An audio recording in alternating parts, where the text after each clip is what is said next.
Murrieta dice una cosa y la debe de cumplir. Carmelita tan hermosa y me la hicieron sufrir. Orgulloso americano, ahorita vas a morir.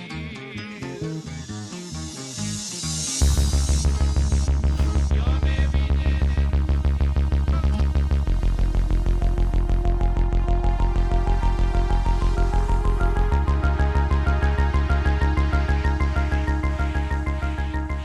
Gracias por sintonizarse al programa de Contragolpe. Yo soy José Benavides. Gracias a todas las personas que están poniendo like.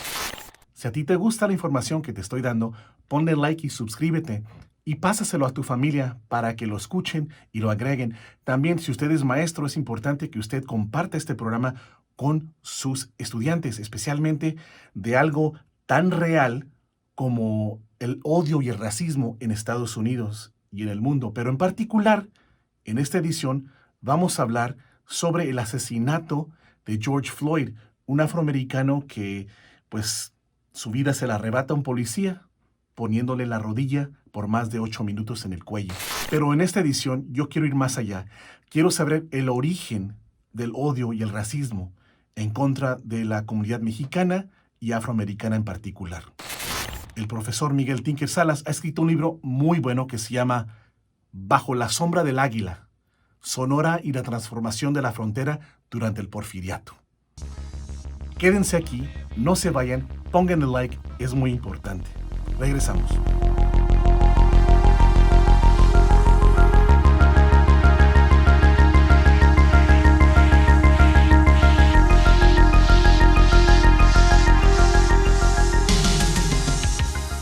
Saludos, soy José Benavides y este segmento es Contragolpe.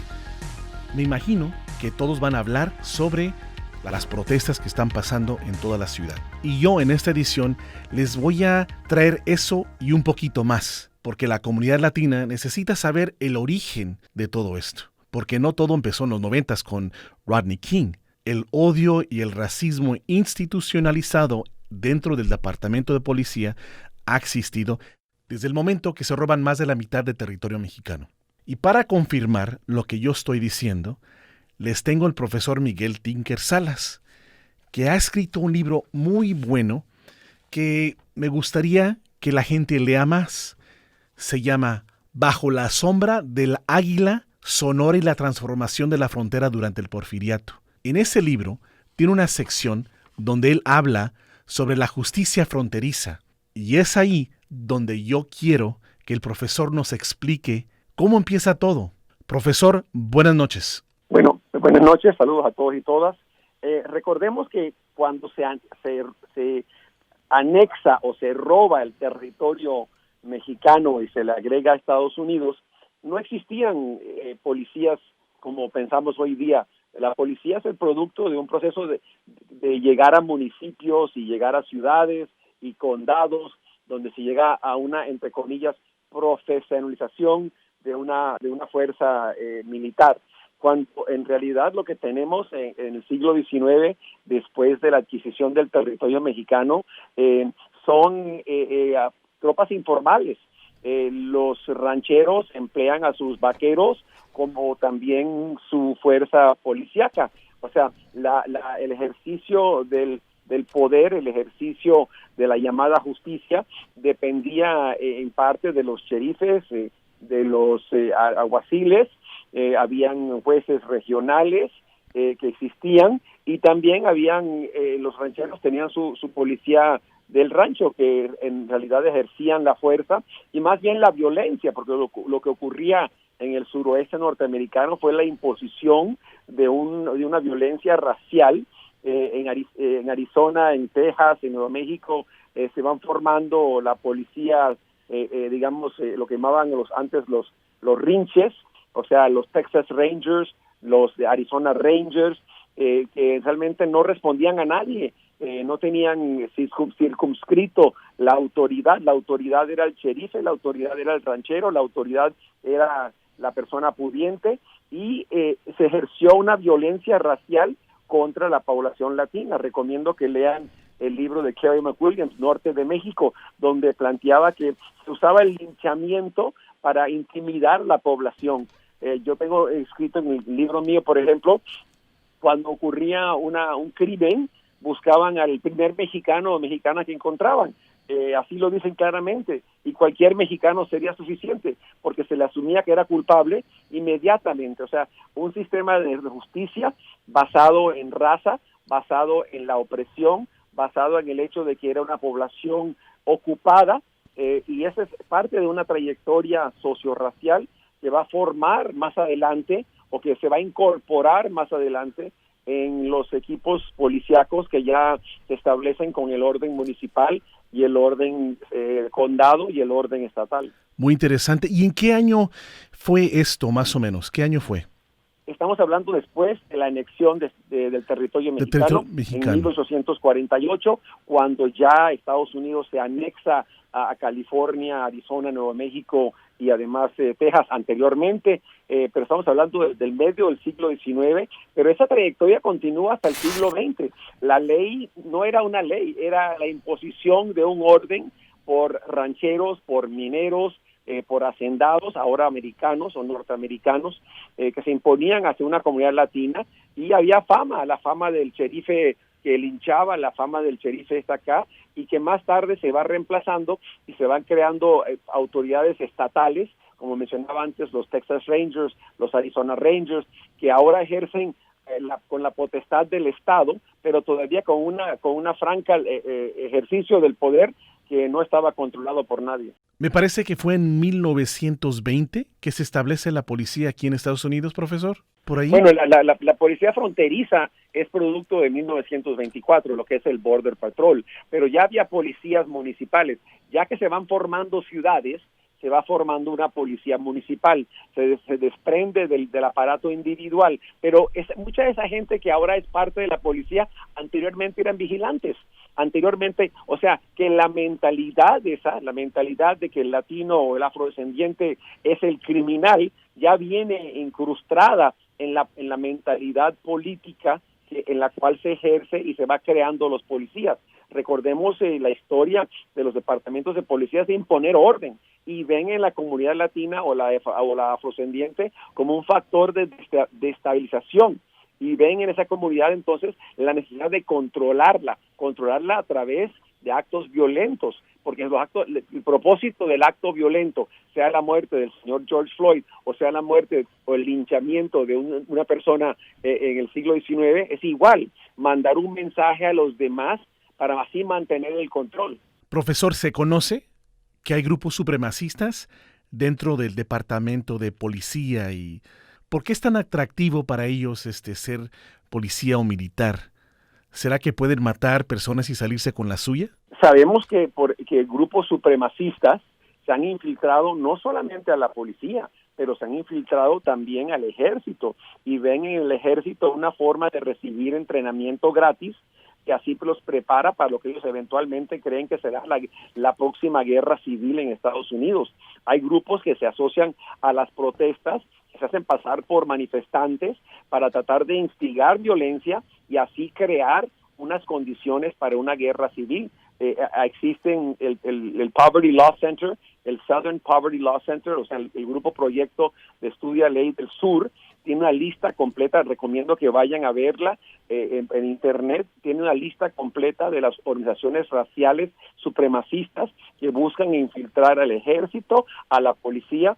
Por medios sociales va a haber también fotografías de policías que dan señas de grupos supremacistas, porque ven dentro de la policía la forma de entrenamiento y la forma de prepararse para lo que ellos ven como una potencial guerra civil, que ellos insisten va a ocurrir en Estados Unidos, y donde Donald Trump como presidente mantiene absoluto silencio. Recordemos Charlottesville en el 2017, cuando el presidente se negó a criticar a los nazis, se negó a criticar a los Ku Klux Klan. Eso está fomentando ese odio, fomentando esa violencia e inspirándola más bien.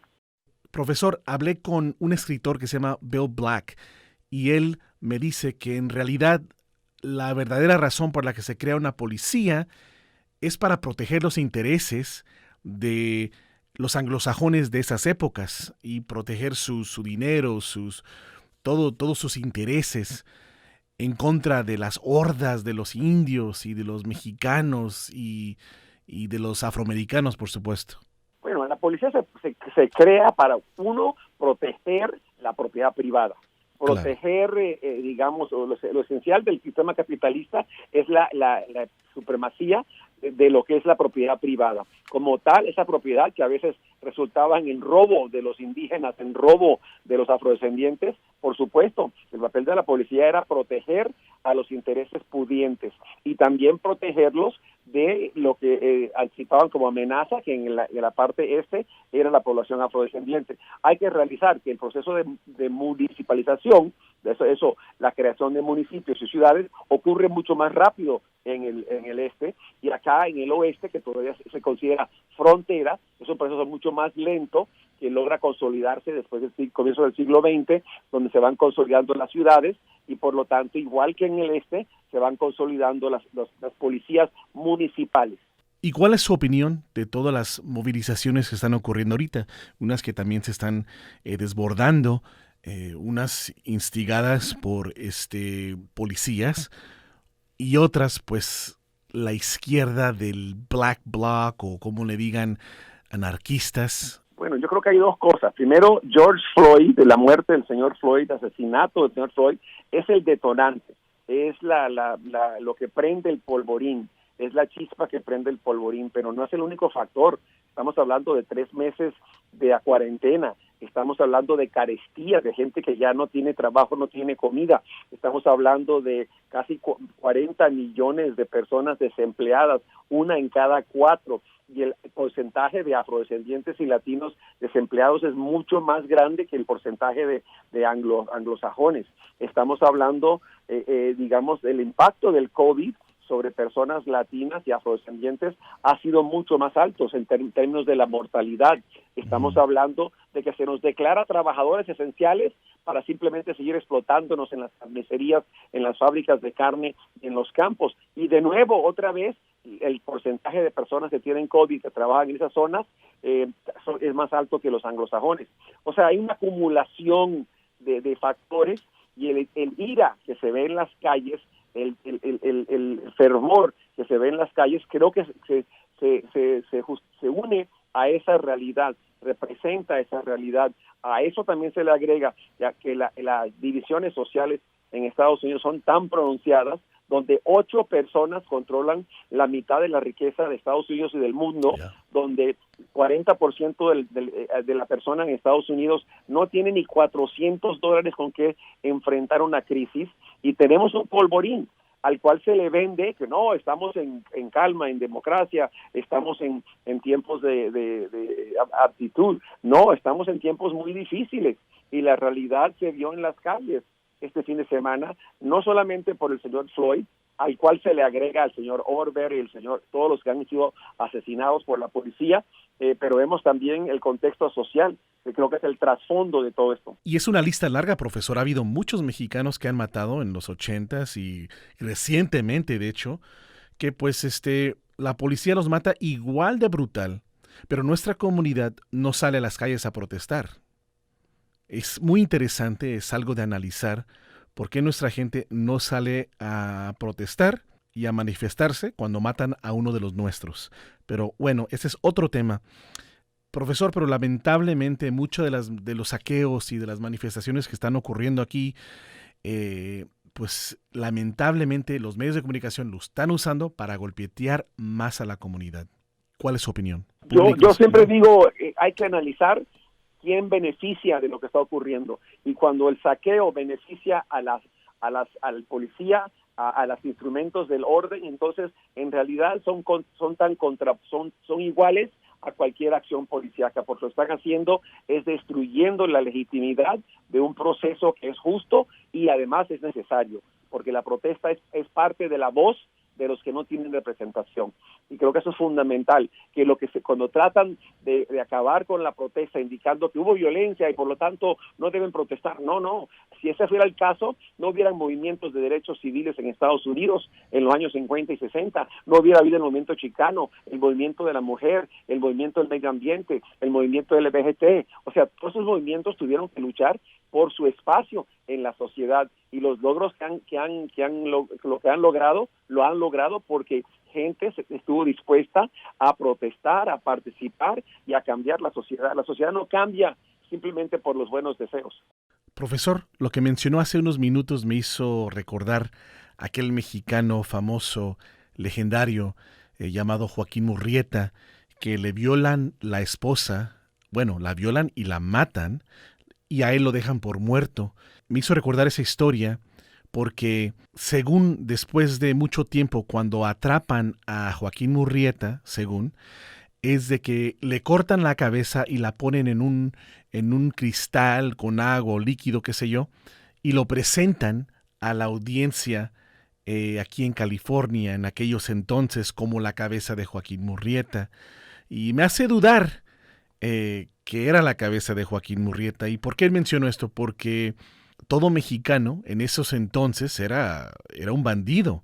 Todos se miraban igual, todos eran lo mismo. Y eso me pone en duda si en realidad esa era la cabeza de Joaquín Murrieta.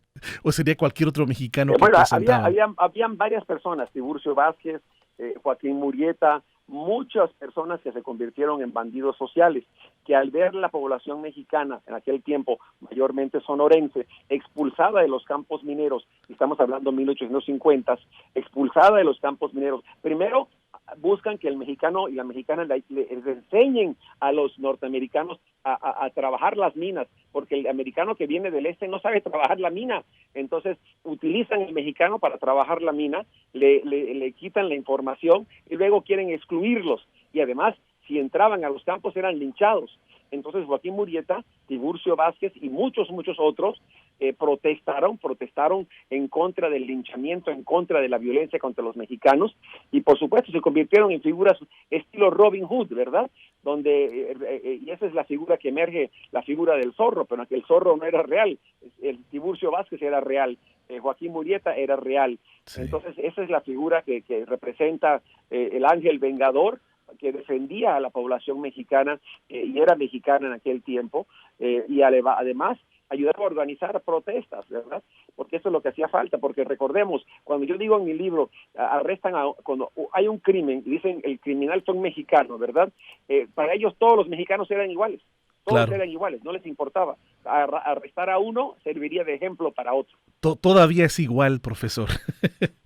Lamentablemente. Claro, o sea, cuando dicen el crimen lo cometió el mexicano, inmediatamente la población latina reciente nos acusan a todos, y el anglosajón dice hay que buscar al mexicano, sin distinguir quién fue, cómo fue, y además recordemos que en muchos casos los crímenes que estamos hablando no fueron cometidos por mexicanos, fueron cometidos por otros que le echaron la culpa a los latinos inmigrantes o a los mexicanos. Así es, profesor. Platíquenos de su libro y dónde lo puede conseguir la gente que está escuchando. Yo siempre que pienso en esta época de la historia, pienso en este libro. ¿Dónde lo pueden conseguir las personas que quieran leer, saber a profundidad? En español el libro se llama La sombra de las águilas, Sonora y la transformación de la frontera durante el porfiriato. Sale por el Fondo de Cultura Económica en México. Le han bajado el precio, así es que está disponible muy barato, y ahora porque la política de AMLO ha sido de reducir el precio de los libros para que tengan acceso. Entonces pueden ir a la página de internet mía, migueltinquesalas.com, o pueden ir al Fondo de Cultura Económica, manejado hoy día por Paco Ignacio Taibo, y ver si pueden conseguir el libro por esa fuente, o si no, solicitarla en cualquier lugar, o comprarla por internet en Amazon o cualquier otro sitio, aunque no sea yo fan de Amazon, pero es un sitio donde se puede encontrar. Pues apoyen al profesor, vayan a Amazon. Si están en México, cómprenlo en México, pero si están aquí, tenemos un poquito de posibilidad más de gastar un poquito para un libro tan importante como este, profesor. Muchísimas gracias, estamos en contacto y gracias por su tiempo. Si quiere seguirme, pues estoy en @mtinkersal. Thank you, buddy. Thank you very much. Appreciate it. Bye-bye. Bye-bye. Y él es el profesor Miguel Tinker Salas, y él es un profesor de estudios latinoamericanos en la Universidad de Pomona. Si quieren saber más de él se llama Miguel Tinker Salas y lo pueden encontrar en cualquier parte, ya sea YouTube, ya sea Facebook, pero ahí lo pueden encontrar. Les recomiendo que le pongan su nombre en el buscador porque les va a salir mucha información. Recuerden, para aquellos que no saben, hace unos años, no sé, tal vez 9, 10 años, a él lo trataron de arrestar los servicios de inteligencia de Estados Unidos porque lo acusaban como conspirador del gobierno de Hugo Chávez. Yo soy José Benavides y muchas gracias por sintonizar este programa. Pónganle like, suscríbanse a mi canal de YouTube, es importante, yo se los agradecería. Y como estamos hablando de estas épocas, los dejo con este corrido de Joaquín Murrieta.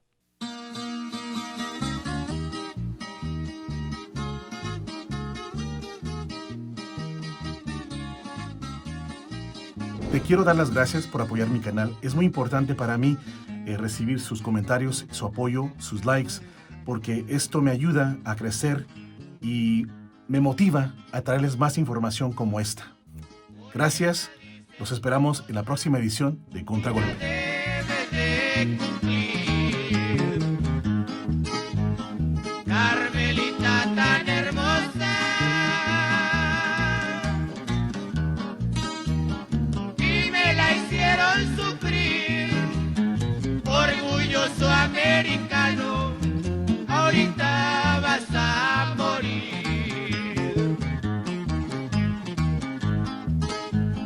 Yo me vine de Hermosillo en busca de oro y riquezas.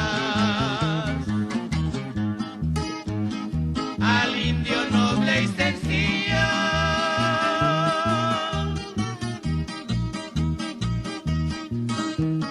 lo defendí con fiereza. El gobierno americano puso precio a mi cabeza.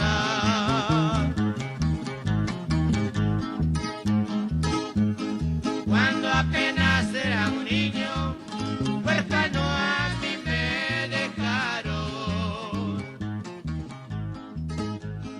sin que me hiciera un